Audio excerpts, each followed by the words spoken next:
जय श्री राम। हर हर महादेव। मैं ईश्वर चौहान सभी सनातन भाइयों को मेरी राम राम। जैसा कि आपको ज्ञात है, हम हमारे चौहान वंश का इतिहास, चौहानों का बेदद इतिहास एक ग्रंथ है काफ़ी प्राचीन, उसका हम अपने शब्दों से व्याख्या कर रहे हैं। ग्रंथकार हैं राव श्री देवेंद्र सिंह निर्वाण चौहान, जिन्होंने इस ग्रंथ को लिखा है। आज हम अध्याय 4 प्रकरण 9 में चौहान वंश के बारे में बात कर रहे हैं। वासुदेव अति प्राचीन पराक्रमी चौहान सम्राट के वंश में सन 551 ईस्वा में वासुदेव राजसी सहन पर नागौर हिक्षपुत्र में विराजमान हुआ। हूण विदेशी विधर्मी जाति से एक लंबे संघर्ष एवं युद्ध में वासुदेव को विजयी प्राप्त हुई।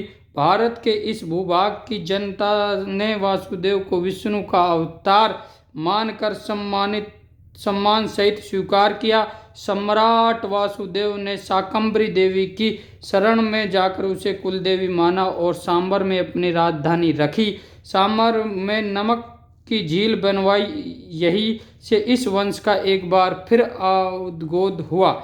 समांतर राज्य सन 684-709 ईस्वी वासुदेव के पश्चात प्रशय से भूतियों का भारी उत्थान हुआ, जिन्होंने थानेश्वरम और कन्नौज पर राज्य किया था। उसी कारण चौहानों का कोई विशेष उल्लेख सन 551 से 684 ईसा के बीच के समय का नहीं मिलता। वासुदेव के पश्चात लगभग 125 वर्ष बाद इस वंश में सामंत राज ऐसा हुआ जिसने इस वंश की कीर्ति को खूब बढ़ाया। कर्नल टोट ने इसे माणक्यरायन का नाम दिया है। सामंत राज के बड़े भ्राता दुलाय राय ने अरब आक्रमणकारियों से युद्ध में वीर गति प्राप्त की थी। सन 684 ईसा में सामंत राज ने सांबर पर पूर्ण अधिकार जमाया।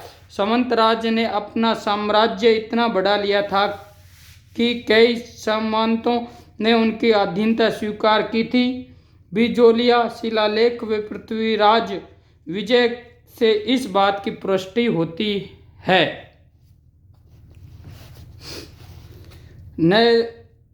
नरदेव या पुनतल 709-81 ईस्वी ब्रूजेलियम शिलालेख में इसे नृप लिखा है, जबकि पृथ्वीराज विजय में इसका नाम नहीं लिखा है। अजयराज प्रथम या अजयराज 721-34 ईसा, यह अजयपाल चक्रवा या अजयपाल चक्री के नाम से विख्यात है। इन्होंने कई युद्धों में विजय प्राप्त कर चक्रवर्ती का पद प्राप्त किया था। प्रजान को सुख सुविधा प्रदान की थी। प्रबंधन कोश में लिखा है कि इन्होंने ही अजय मेरु दुर्ग को तारागढ़ कहलाता है वह पर्वत पर बनवाया था।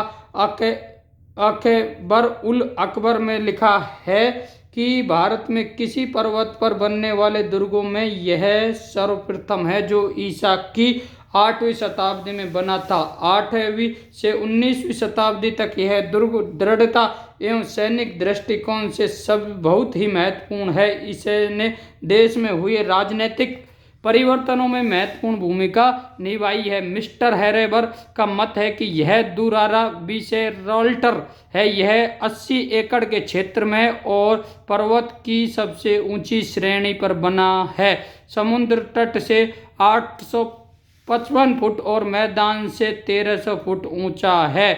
यह अपने तल से 800 फुट ऊंचा है। पृथ्वीराज विजय महाकाव्य में इसका बनाने वाला अजयराज द्वितीय, जो 12वीं शताब्दी में हुआ, वह था, किंतु दिगंबर जैन नेताओं ने थोड़ा और क्षत्रियों पर लगे लेखों में स्पष्ट है कि यह अजमेर में रहने वाले नहीं वाले वही मरने वालों पर बने हुए बहुत प्राचीन है। हेमराज जो भट्टरक रत्नकीर्ति का शिष्य था, उस पर बनी छत्री सन 760 ईसा विषम 817 की है। इस प्रकार 845, 854 व 817 विक्रमी की अन्य 3 छत्रियां अजमेर में बनी हुई हैं। श्री हैरविलास सरेदार का मत है कि इन छत्रियों के लेखों के आधार पर अजमेर इस अजयराज प्रथम द्वारा बसाई गई थी।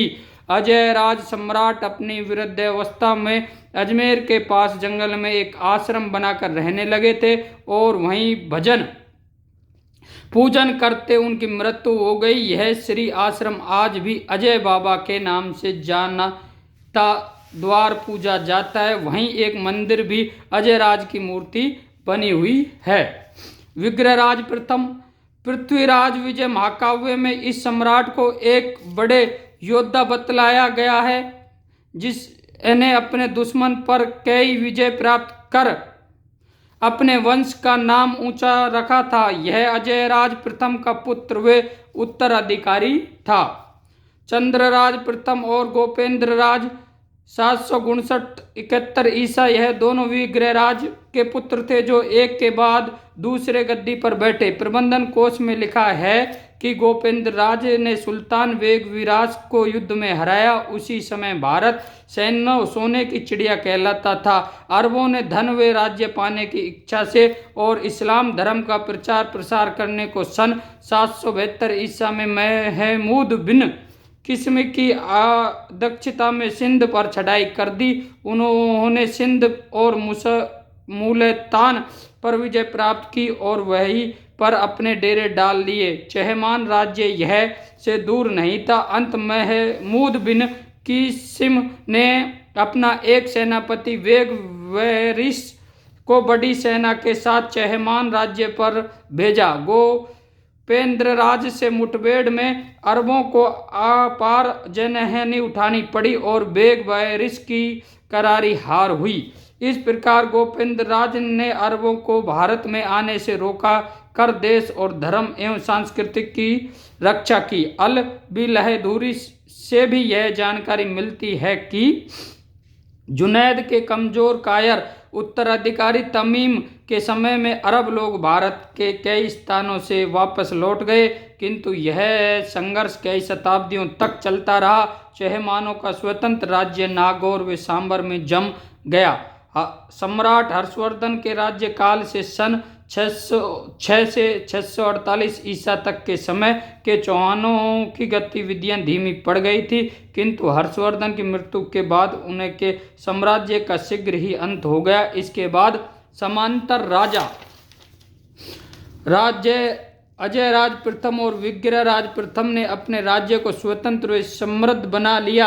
अजयराज के समय में प्रसिद्ध ऐतिहासिक दुर्ग बनाया गया, जिससे कई भयंकर आक्रमणकारियों के दांत खट्टे कर दिए गए। पृथ्वीराज विजय महाकाव्य के आधार पर कहा जाता है कि चौहानों ने अपने दुश्मनों को लगातार युद्ध में पूरी तरह हराया। इस प्रकार देश में चौहान राज्य समस्त देश की प्रभुता हथियाने की ओर निरंतर अग्रसर होता जा रहा था। उधर उज्जैन के प्रतिहार भी प्रभुसत्ता की दौड़ में पीछे नहीं थे। दोनों महाशक्तियों की टक्कर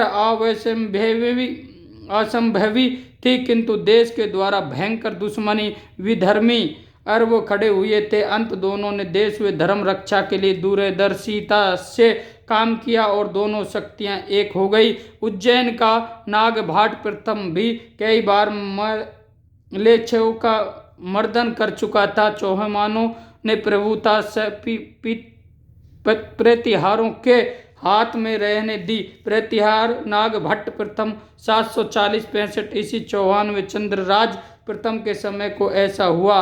नागभट्ट प्रथम ने एक चौहान भृतृबंध द्वितीय का लट देश का राज्यपाल 756 ईसा से पूर्व बना दिया था। ये हमारा चौथे अध्याय का 9वां प्रकरण समाप्त हुआ। जय माता की, जय भवानी। सभी सनातनी भाई हमारे साथ जुड़ें और राम राज्य को पूर्ण विस्तार देने में अपना सहयोग दें। जय राजपूताना, जय भारत, जय भारत।